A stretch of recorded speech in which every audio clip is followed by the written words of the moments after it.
మోకాల నొప్పులకు ఎటువంటి సర్జరీ లేకుండా ఎపియాన్ పెయిన్ క్లినిక్ అందిస్తున్న అత్యాధునిక చికిత్స. ఇక కళ్ళజోడు అవసరం లేదు. స్మార్ట్ విజన్ ఐ హాస్పిటల్లో ఎలాంటి ఐ సర్జరీకైనా 50% డిస్కౌంట్. ఆగస్టు 11 నుండి 19 వరకు మాత్రమే. Main modification gut health main చూసింది ఏమంటే డైట్ తోటి. మీకు మెడిటరేనియన్ డైట్ అని తెలుసలేదు మరి. మెడిటరేనియన్ డైట్ ఇప్పుడు పేపర్లో చదువుతుంటాము. అంటే మెడిటరేనియన్ గ్రీస్, కొంచెం ఇటలీ, ఇజ్రాయెల్ ఆ ఏరియాలో ఒక స్పెషల్ టైప్ ఆఫ్ డైట్ తింటారు వాళ్ళు. దాంట్లో ఎక్కువ ఆలివ్ ఆయిల్ ఉంటుంది, నట్స్ ఉంటాయి, ఫ్రూట్స్ ఉంటాయి, ఫిష్ ఉంటుంది. ఈ డైట్ తిన్న వాళ్ళకి మంచి బ్యాక్టీరియా వచ్చి చాలా రోజులు ఆల్మోస్ట్ 90 years 100 years బతుకుతున్నారు వీళ్ళు. ఈ హార్ట్ డిజీజ్ తక్కువ, అన్ని కూడా తక్కువ. ఎందుకు అని చాలా మంది రీసెర్చ్ చేస్తే వీళ్ళలో ఈ డైట్ తిన్న వాళ్ళకి మంచి హెల్తీ బ్యాక్టీరియా వచ్చేస్తా ఉంది. అది చాలా ఇంపార్టెంట్ విషయం. సో ఆ తీసుకొని మేము ఏం చేసామంటే మనం అలా తింటే ఎలా ఉంటుంది మెడిటరేనియన్ డైట్ రీసెర్చ్ చేయాలంటే. కానీ మెడిటరేనియన్ డైట్ మనం తినలేం. ఆలివ్ ఆయిల్, సలాడ్స్ అని మనకు అలవాట్లేదు. సో ఏం చేసామంటే ఇజ్రాయెల్లో ఒక న్యూట్రిషన్ ఇన్స్టిట్యూట్ ఉంది.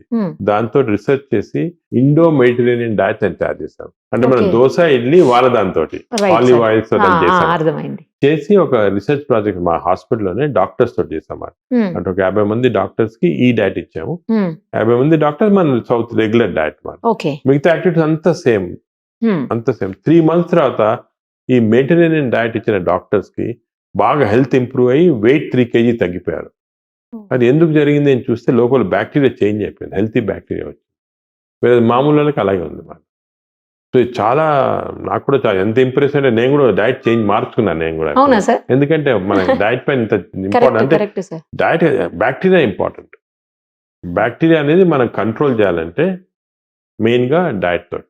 ఇంకోటి ఈ బ్యాక్టీరియా ఎలాగొస్తాయంటే మనకి పుట్టుకతో అంటే మామూలుగా మదర్స్కి వజైనల్ డెలివరీ చేసి 6 months దాకా బ్రెస్ట్ ఫీడింగ్ చేసి యాంటీబయాటిక్స్ ఈకపోతే 6 months దాకా చైల్డ్కి హెల్తీ బ్యాక్టీరియా ఉంటాయి. ఆ లైఫ్ అంతా కంటిన్యూ అవుతుంది. అదే మదర్ సిజేరియన్ సెక్షన్ చేసుకుని 6 months లోపల వీనింగ్ చేసేస్తే, బ్రెస్ట్ ఫీడ్ చేయకపోతే ఈ చైల్డ్కి 6 months లోపల ఎప్పుడు చిన్న డైరీస్ కూడా యాంటీబయాటిక్ ఇచ్చేస్తుంటారు. అలా చేస్తే బ్యాడ్ బ్యాక్టీరియా. పాపం ఆ చైల్డ్ ఫాల్ట్ కాదు, ఆ మంచి ఫాల్ట్ కాదు. చిన్నప్పుడు ఈ ఐదర్ అన్నెసరీ సిజేరియన్ ఆపరేషన్ అన్నా, లేకపోతే యాంటీబయాటిక్స్ ఇవ్వటం వల్ల కానీ, లేకపోతే బ్రెస్ట్ ఫీడింగ్ చేయటం లేకపోవటం వల్ల కానీ ఈ బ్యాక్టీరియా వచ్చేసాయి. అండ్ లైఫ్ లాంగ్ ఈ బ్యాడ్ బ్యాక్టీరియా ఉంటాయి. దానికే నౌ వీఆర్ ఎంఫసైజింగ్ ఎర్లీ స్టేజ్లోనే మేము మంచి బ్యాక్టీరియా తెచ్చుకోవాలా. Vaginal delivery important. అసలు ఎంత మేజర్ ప్రాబ్లం ఉంటేనే యాంటీబయాటిక్స్ ఇవ్వండి, లేకపోతే ఇవ్వద్దండి 6 months దాకా. మదర్ని కూడా ఇంతకుముందు 3 నెలలు అనేవాళ్ళు ఇప్పుడు 6 నెలల దాకా బ్రెస్ట్ ఫీడింగ్ చేయమంటున్నాం. చేస్తే మనకి హెల్తీ బ్యాక్టీరియా. సో అక్కడి నుంచి స్టార్ట్ అవుతుంది. స్టార్ట్ అయ్యి మన లైఫ్ మనం ఇంకోటి ఫుడ్స్ చేంజ్ చేయడం కానీ ఇవ్వాలా, దానివల్ల స్మోకింగ్ వల్ల, ల్యాక్ ఆఫ్ అన్ని కూడా బ్యాక్టీరియా పైన effect. So the bacteria are the brain controlling everything. ఇంతకుముందు మనకి ఎప్పుడో పూర్వకాల చరక మెడిసిన్ ఉండే, చరక పుస్తకం, ఆయన చరక పుస్తకంలో రాశాడు the source of all disease is the gut. అంటే మన కడుపులోనే అన్ని జబ్బులు పుడతాయని రాశాడు. అప్పుడు ఎవరు నమ్మేవాళ్ళు, ఆయన ఎందుకు రాశాడో మరి తెలియదు, అలాగా రాశాడు. అప్పుడు హార్ట్ అటాక్ రావచ్చు అని అందరు అనుకున్నారు. ఇప్పుడు తెచ్చింది మాట బ్యాక్టీరియా. ఇది చాలా నాలెడ్జ్ దీని గురించి everyday hundreds of papers publish అవుతున్నాయి. మేము కూడా స్పెషల్ టీం పెట్టాం దీనికి. PhD research workers, doctors, deity అందరు కలిపి వర్క్ చేస్తున్నారు. మనకి 4-5 years ఇంకా కూడా చాలా న్యూ ఐడియాస్, రీసెర్చ్ దీని గురించి చాలా మంచి విషయాలు తెలుస్తాయి. సార్, ఇప్పుడు బ్యాక్టీరియాని గుడ్ బ్యాక్టీరియా చేసే అవకాశం అందరిలో అవకాశం ఉంటుంది, అందరికి చెయ్యొచ్చా? ఎలా చేయొచ్చు? ఫస్ట్ మనం బ్యాడ్ బ్యాక్టీరియా ఏమున్నాయని చెక్ చేయాలన్నమాట. మనకి ఈ మెటాజీనోమిక్స్ చేస్తే తెలిసిపోతుంది. కడుపులో టెస్ట్ మనం మోషన్ తీసుకొని అన్ని మేము ల్యాబ్ లో అన్ని ఆల్ బ్యాక్టీరియా జీన్స్ చెక్ చేస్తాం. దీన్ని మెటాజీనోమిక్స్ అంటారు. అంటే 1000 species ఆఫ్ బ్యాక్టీరియా. కొంతమందికి 900 ఉంటాయి, కొంతమంది 1000 ఉంటాయి, కొంతమంది 800 ఉంటాయి. అన్ని చెక్ చేస్తాం. చెక్ చేసి ఈచ్ బ్యాక్టీరియా కనుక్కుంటాం. ఈ 1000 species లో ఏ బ్యాక్టీరియా ఉన్నాయి, ఏ టైప్ ఉన్నాయి, గుడ్ అంటే రేషియో ఎలా ఉంది ఫస్ట్ కనుక్కుంటాం. సో రేషియో తప్పు ఉంటే అది ఎలా చేయించాలా అంటే కొన్ని రేషియోస్కి కొంత టైప్ ఆఫ్ డైట్ ఇస్తే బెటర్, కొన్ని రేషియోస్కి ఒక స్పెషల్ మెడిసిన్స్ ఉన్నాయి. బట్ జనరల్గా ఎలాగంటే వీసే హెల్తీ డైట్ హ్యాబిట్స్. అంటే హెల్తీ డైట్ అంటే ఎక్కువ ఫైబర్ ఎక్కువ తినాలి. వెజిటేరియన్ ఎక్కువ ఉంటుంది ఫైబర్. ఈ డైట్ ఫ్యాట్స్ లో వచ్చే అంత తప్పు. కీటో డైట్ అంటారు, ఒట్టి నాన్ వెజిటేరియన్, దాంట్లో ఇదేమి ఉండదు, వెజిటబుల్స్ ఉండవు, తప్పది కీటో డైట్ అని. అదేవిధంగా డిఫరెంట్ హై కొలెస్ట్రాల్ డైట్, ఇవన్నీ డిఫరెంట్ టైప్స్ ఆఫ్ ఫ్యాట్స్ వచ్చాయి డైట్లో. Sure. అట్కిన్సన్స్ డైట్ అని. ఇవన్నీ ప్రజలు ఏమంటారంటే దానివల్ల ఏమంటే వెయిట్ తగ్గుతుంది కానీ బ్యాక్టీరియా చేంజ్ అయిపోయి వేరే జబ్బులు వస్తున్నాయి. సో అది కాకుండా హెల్తీ డైట్ అంటే ఫైబర్ ఎక్కువ ఉండాలా, నట్స్, ఫ్రూట్స్, వెజిటబుల్స్, యోగట్ అని అంటే మన పెరుగు అంటాం కదా, ఇంట్లో అవును. చేసిన పెరుగు చాలా మంచిది, దానిలో బ్యాక్టీరియా ఉంటాయి. 3 పూటలు తిన్నా మంచిది. ఓ అది కూడా తెలియదు. పబ్లిక్ ఏమనుకుంటారు పెరుగు దానివల్ల ఈ న్యూమోనియా వస్తుంది అనుకోని, అది తప్పది. పెరుగు చాలా మంది దానిలో బ్యాక్టీరియా ఉంటాయి. సో పెరుగు 3 times 3 పూటలు కూడా మంచిదే పెరుగు ఒకటి. అదేవిధంగా కొన్ని ప్రోబయాటిక్స్ ఉంటాయి కొన్ని దాంట్లో, ఫర్ ఎగ్జాంపుల్ కెఫీర్ అనేది మన వాళ్ళు తక్కువ, బటర్ మిల్క్, మజ్జిగ అవి ఎక్కువ, చీజ్ దాంట్లో ఎక్కువ ఉంటాయి. ప్రీబయాటిక్స్ అంటే కొన్ని ఫుడ్స్ వల్ల బ్యాక్టీరియా తయారవుతాయి. అది ఇవన్నీ యాపిల్, ఆరెంజ్, దాని తర్వాత మన ఆనియన్స్, గార్లిక్స్ తింటే మంచి బ్యాక్టీరియా ఎక్కువ అవుతాయి అన్నమాట, ఓ హెల్త్కి మంచిది. అలాగా ప్రీబయాటిక్స్ ఇవి డయట్ మ్యానిపులేషన్ వల్ల. అదేవిధంగా మనకు స్పెసిఫిక్గా ఈ బ్యాక్టీరియా తక్కువ ఉన్నాయంటే మనం క్యాప్సూల్స్లో ఆ బ్యాక్టీరియా ఇవ్వచ్చు. ఓకే. బ్యాక్టీరియా ఇంక్రీజ్ చేయొచ్చు మనం కంటెంట్స్.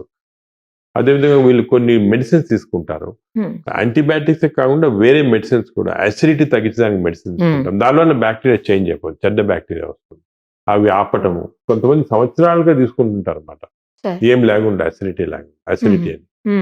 సో మన బ్యాక్టీరియా చేంజ్ చేయొచ్చు. మన దగ్గర ఇప్పుడు ఉంది టెక్నిక్. ఫస్ట్ స్టడీ చేసి ఎంతవరకు చేంజ్ చేయాలి, ఏం చేంజ్ చేయాలి చేస్తున్నాం. అది చేస్తే మంచి బ్యాక్టీరియా వస్తుంది. సార్ ఇప్పుడు అలా చేయాలంటే ఈ టెస్ట్ అదంతా పెద్ద కాస్ట్లీ వ్యవహారమా ఎట్లా? ప్రస్తుతానికి ఈ టెస్ట్ అనేది అప్రాక్సిమేట్ గా 15,000 రూపీస్ అవుతుంది. ఎందుకంటే దీనికి చాలా సొఫిస్టికేటెడ్ టెస్ట్. బట్ కంపారిటివ్లీ మన కంట్రీలో తక్కువ. ఈ సేమ్ టెస్ట్ అమెరికాలో 1 lakh రూపీస్ అవుతుంది, మన దాంట్లో తక్కువ. ఇప్పుడు దానికి అమెరికా నుంచి కూడా ఇక్కడికే సోర్స్ చేస్తున్నారు, ఇక్కడే చేయండి మీకు చీప్ గా అయిపోతుంది కదా. ఏ ఏజ్ నుంచి ఏ ఏజ్ వరకు చేయొచ్చు సార్? ఎప్పుడన్నా చేయొచ్చు, కానీ జనరల్ గా మేము అడల్ట్స్ కి, ఎందుకంటే చిల్డ్రన్ లో డైనమిక్ గా చేంజ్ అవుతుంటాయి. ఓహో. సో దానికి చేంజ్ అవుతుంటాయి యూజువల్ గా అరౌండ్ 15 years దాకా చేంజ్ అవుతుంటాయి. 15 years తర్వాత స్టెబిలైజ్ అవుతుంది.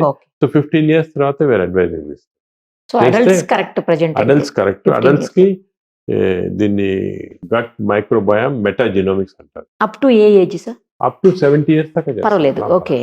చేసి దీన్ని ఏం చేంజ్ వచ్చే చూసి మాడిఫికేషన్ చేస్తాం. దాన్ని మళ్ళీ చేంజ్ చేసి మంచి చూసాం చాలా మందికి హెల్త్ ఇంప్రూవ్ అయిపోతుంది, వెయిట్ తగ్గిపోతారు, డయాబెటీస్ కంట్రోల్ వచ్చేస్తుంది.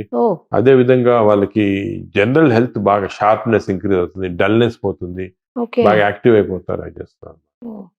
ఇదే ఈ బ్యాక్టీరియల్ ట్రీట్మెంట్ కొన్ని సీరియస్ డిజీజ్ కూడా ఇస్తున్నాము.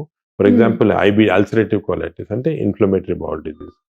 ఈ సివియర్ ఆల్కహాల్ తాగి లివర్ చెడిపోతే ఈ బ్యాక్టీరియా ట్రీట్మెంట్ రివర్స్ చేయొచ్చు, అది కూడా చేస్తున్నాం. అదే విధంగా కొన్నిసార్లు డిప్రెషన్, ఆటిజం వీళ్ళకి కూడా హెల్ప్ఫుల్ ఉంది. ఇన్ఫాక్ట్ మన హైదరాబాద్ లోనే ఒక హాస్పిటల్, చిల్డ్రన్ హాస్పిటల్ బయట పెరిఫెరల్ ఉంది, అది పెద్ద ఫేమస్ కాదు. ఐ వాజ్ సర్ప్రైజ్డ్, అక్కడ బ్యాక్టీరియా ట్రీట్మెంట్ ఆయన తెలియకుండా ఇస్తున్నారు ఆటిజం చిల్డ్రన్ కి, వాళ్ళు బాగా అయిపోతున్నారు. 70% ఆటిజం కి ఇప్పుడు ట్రీట్మెంట్ లేదు, నిన్ను అవుతున్నారు. వాళ్ళకు కూడా ఎందుకని తెలియదు, కానీ they found by trial and error. So ఇటువంటివి మనకి చాలా డిజీజెస్ కి స్లోగా bacteria is going to become important treatment. దానికి గట్ హెల్త్ అనేది వెస్టర్న్ వరల్డ్ లో ఒక గత 10 సంవత్సరాలుగా ఇంపార్టెన్స్, మన దగ్గర ఒక 5 సంవత్సరాలుగా ఇంపార్టెన్స్ వచ్చేసింది. ఓకే సార్, నేను మీదే ఒక ఆర్టికల్ చూసాను సార్, ఏంటంటే స్టూల్ బ్యాంక్స్ రాబోతున్నాయి త్వరలో. ఆ స్టూల్ ని అంటే మంచి బాగా ఉన్న స్టూల్ ని తీసుకొని బాగాలేనటువంటి ఈ యువతల వాళ్ళ ఇంటెస్టైన్స్ అంటే ఎవరికి ప్రాబ్లం ఉంది వాళ్ళ ఇంటెస్టైన్స్ మొత్తం క్లీన్ చేసేసి ఈ స్టూల్ ని అది ఏంటి సార్ అసలు దాని గురించి? దీన్ని FMT అంటారు, ఫీకల్ మైక్రోబయల్ ట్రాన్స్ప్లాంటేషన్. అంటే ఈ మన స్టూల్స్ లో ఈ బ్యాక్టీరియా చాలా ఉంటాయి అన్నమాట. ఈ స్టూల్స్ ని మనం నార్మల్ గా stool is evacuated and flushed off, thrown off కదా. కానీ హెల్తీ వాళ్ళకి, ఫర్ ఎగ్జాంపుల్ బాగా మంచి అథ్లెటిక్ గా హెల్తీగా ఇంటెలిజెంట్ పర్సన్ స్టూల్ వేరేగా ఉంటుంది, ఒక డిజీజ్ ఉన్న పర్సన్ స్టూల్ వేరేగా ఉంటుంది, వీక్ గా ఉన్న డిజీజ్. సో టెక్నికలీ మనం ఈ strong person stool weak person ఇస్తే you can change the whole characteristic of the person. ఇప్పుడు దానికే కొన్ని హాంకాంగ్ లో ఫర్ ఎగ్జాంపుల్ ఈ స్టూల్ బ్యాంక్స్ ఉన్నాయి. So healthy persons can donate stool, in fact they pay money ఇస్తారు స్టూల్ డొనేట్ చేస్తే. ఎందుకంటే వాళ్ళు బ్లడ్ డొనేషన్ లాగా స్టూల్ డొనేషన్, అది స్టూల్ ని మాడిఫై చేసి దాన్ని అంతా మెటీరియల్ అంతా తీసేసి బ్యాక్టీరియాని మనం ప్రిజర్వ్ చేసి బ్యాంక్స్ లో, అంటే మన బ్లడ్ బ్యాంక్ లాగా ప్రిజర్వ్ చేస్తారు. -20 ప్రెస్ చేసామనుకోండి, అది Okay, ఎన్ని sir. సంవత్సరాలుగానే అలాగే ఉంచొచ్చు. సడన్ గా ఎవరికైనా కావాలా, ఎవరిని వచ్చి నాకు ఈ టైప్ ఆఫ్ స్టూల్ కావాలా సార్. అంటే ఇమీడియట్ గా మన స్టూల్ బ్యాంక్ లో తీసి ఇస్తారు వాళ్ళు. They will give it through enemas to the person and he will get Mhm. Heal improvement. అలాగే కొత్త కాన్సెప్ట్ వచ్చింది స్టూల్ బ్యాంక్స్ లో. Sir.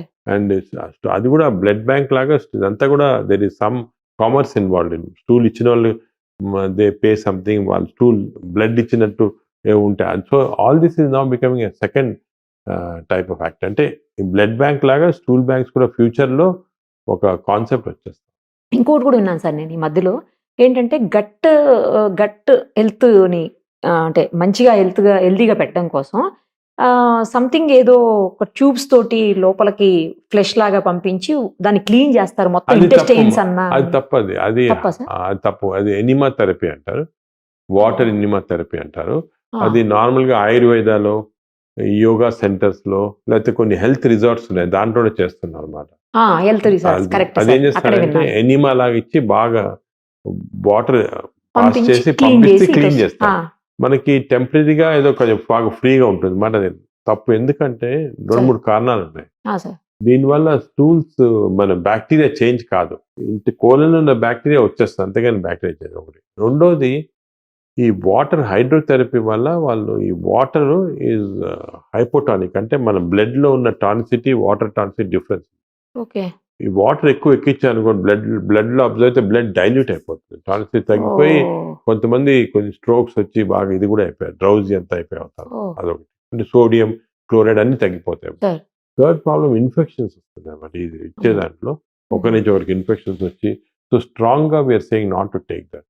అవునా సార్? నేను అసలు రీసెంట్ గా లాస్ట్ వీక్ ఒక పేషెంట్ అక్కడ ఆయుర్వేద సెంటర్కి వెళ్ళి చేయించుకొని వచ్చారు. ఆ కెథెటర్ ఇచ్చే కెథెటర్ ఇంటెస్టైన్ పోక్ చేసి బ్లీడింగ్ వచ్చి అంత పర్ఫరేషన్, అది చాలా ప్రాబ్లం అయింది.